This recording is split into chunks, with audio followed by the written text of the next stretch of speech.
آخر اس ملک میں انسانی جان کی قیمت ہے بھی یا نہیں؟ کیا ہم واقعی ایک ایسی ریاست میں رہ رہے ہیں جہاں گھر سے باہر نکلنے والا ہر شخص اپنی قسمت کے رحم و کرم پر ہوتا ہے؟ کیا آج پاکستان میں کوئی ایک بھی ایسی جگہ باقی رہ گئی ہے جہاں ایک شہری خود کو محفوظ سمجھ سکے؟ سوچئے، ایک ماں اپنے بچے کو یہ سوچ کر گھر سے رخصت کرتی ہے کہ وہ تعلیم حاصل کرے گا، چند گھنٹوں بعد واپس آئے گا اور اپنے بہتر مستقبل کی ایک اور اینٹ رکھ کر لوٹے گا، مگر لاہور کے علاقے کاہنہ میں ایک رہائشی گھر میں قائم ٹیوشن سینٹر کی چھت ان خوابوں پر ہی نہیں، چند معصوم بچوں پر بھی آ گری۔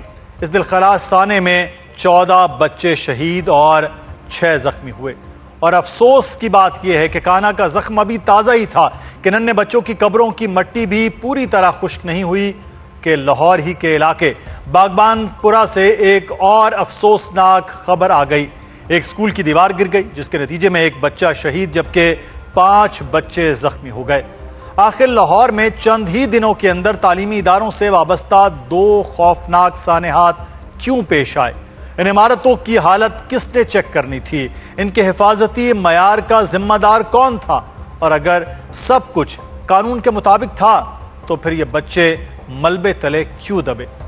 دوسری جانب آج یوب میں ایک مسافر بس گہری کھائی میں جا گری، 40 افراد اپنی جانوں سے ہاتھ دھو بیٹھے، اور اس سے بھی زیادہ لرزہ خیز دعویٰ اس مسافر کا ہے جو اس قیامت سے بچ نکلا۔ اس کا کہنا ہے کہ ڈرائیور کے مسافروں سے تلخ کلامی ہوئی اور اس نے مبینہ طور پر غصے میں آ کر بس جان بوجھ کر کھائی میں گرا دی۔ حادثہ کس طرح پیش آیا؟ حادثہ تو ڈرائیور کے ساتھ اس لوگوں نے ماری کر کے تو جان بوجھ کے اس طرح کر کے نیچے گرایا۔ ناظرین، اگر تحقیقات اس دعوے کی تصدیق کرتی ہیں تو پھر سوال صرف ایک ڈرائیور کا نہیں بلکہ اس پورے نظام کا ہے جو ایسے لوگوں کے ہاتھوں میں درجنوں انسانوں کی زندگیاں تھما دیتا ہے۔ آخر ڈرائیوروں کی نفسیاتی جانچ کہاں ہوتی ہے؟ ان کی تربیت کون کرتا ہے؟ ان کی نگرانی کس کی ذمہ داری ہے؟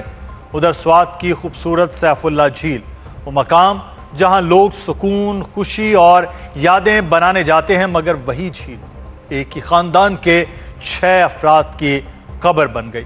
ابتدائی تحقیقات کے مطابق کشتی کا انجن خراب ہونے کے باعث یہ افسوسناک واقعہ پیش آیا، لیکن سوال یہ ہے کہ اگر انجن خراب تھا تو کشتی چلانے کی اجازت کس نے دی؟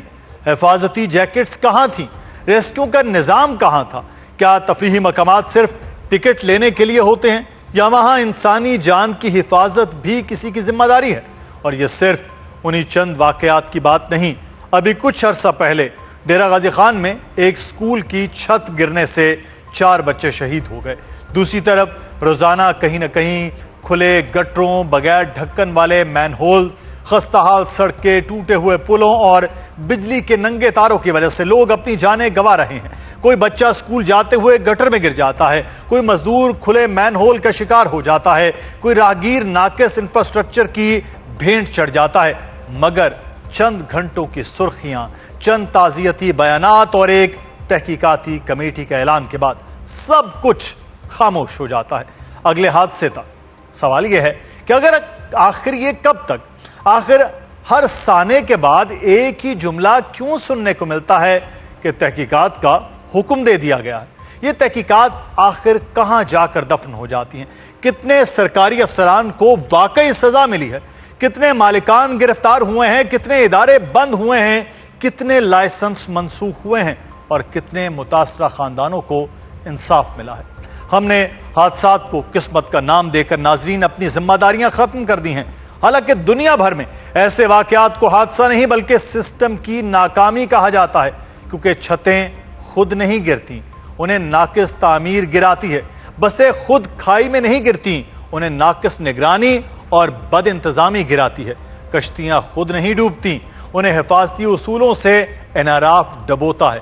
اور ایک اور تلخ حقیقت بھی ہمارے سامنے ہے، اگر یہی سانحہ ناظرین کراچی، لاہور یا اسلام آباد میں پیش آئے تو پورا ملک اس پر بات کرتا ہے، لیکن بلوچستان، جنوبی پنجاب، اندرون سندھ، قبائلی اضلاع یا دیگر دور افتادہ علاقوں میں ہونے والے کئی ایسے سانحات خاموشی سے دفن ہو جاتے ہیں۔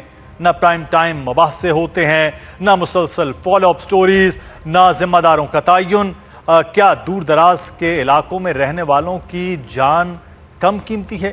کیا ان کے دکھ صرف اس لیے خبر نہیں بنتے کہ وہ بڑے شہروں سے دور رہتے ہیں؟ آج ہمیں خود سے ایک انتہائی کڑا سوال پوچھنا ہے ناظرین کہ اگر ایک بچہ اپنے اسکول میں محفوظ نہیں ہے، ایک طالب علم ٹیوشن سینٹر میں محفوظ نہیں ہے، ایک مسافر بس میں محفوظ نہیں ہے، ایک خاندان تفریحی مقام پر محفوظ نہیں ہے اور ایک عام شہری سڑک پر بھی محفوظ نہیں ہے، تو پھر آخر ایک پاکستانی محفوظ کہاں ہے؟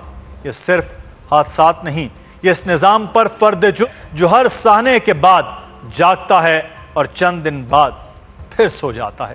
جب تک غفلت کو جرم نہیں سمجھا جائے گا ناظرین، جب تک ذمہ داروں کو مثال نہیں بنایا جائے گا اور جب تک سیفٹی سٹینڈرز کو فائلوں سے نکال کر زمین میں نافذ نہیں کیا جائے گا، تب تک ہر نیا دن کسی نئے جنازے، کسی نئے ماتم اور کسی نئے سہنے کی خبر لے کر آئے گا۔ اور شاید سب سے بڑا سوال یہی ہے کہ کیا اس ملک میں انسان کی جان واقعی اتنی سستی ہو چکی ہے کہ ہر سہنے کے بعد صرف فاتحہ، تعزیت اور ایک نئی تحقیقاتی کمیٹی ہی ہمارا مقدر رہ گئی ہے؟ یا اب وقت آ گیا ہے کہ ریاست سے پوچھا جائے کہ آخر شہری محفوظ کہاں ہیں؟ آخر اس ملک میں انسانی جان کی قیمت ہے بھی یا نہیں؟ کیا ہم واقعی ایک ایسی ریاست میں رہ رہے ہیں جہاں گھر سے باہر نکلنے والا ہر شخص اپنی قسمت کے رحم و کرم پر ہوتا ہے؟ کیا آج پاکستان میں کوئی ایک بھی ایسی جگہ باقی رہ گئی ہے جہاں ایک شہری خود کو محفوظ سمجھ سکے؟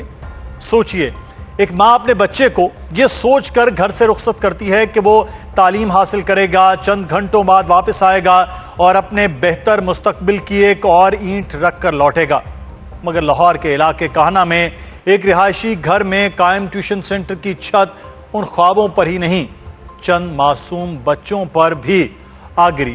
اس دلخراش سانے میں 14 بچے شہید اور 6 زخمی ہوئے، اور افسوس کی بات یہ ہے کہ کاہنہ کا زخم ابھی تازہ ہی تھا کہ ننھے بچوں کی قبروں کی مٹی بھی پوری طرح خشک نہیں ہوئی کہ لاہور ہی کے علاقے باغبان پورہ سے ایک اور افسوسناک خبر آ گئی۔ ایک اسکول کی دیوار گر گئی جس کے نتیجے میں ایک بچہ شہید جبکہ 5 بچے زخمی ہو گئے۔ آخر لاہور میں چند ہی دنوں کے اندر تعلیمی اداروں سے وابستہ 2 خوفناک سانحات کیوں پیش آئے؟ ان عمارتوں کی حالت کس نے چیک کرنی تھی؟ ان کے حفاظتی معیار کا ذمہ دار کون تھا؟ اور اگر سب کچھ قانون کے مطابق تھا تو پھر یہ بچے ملبے تلے کیوں دبے؟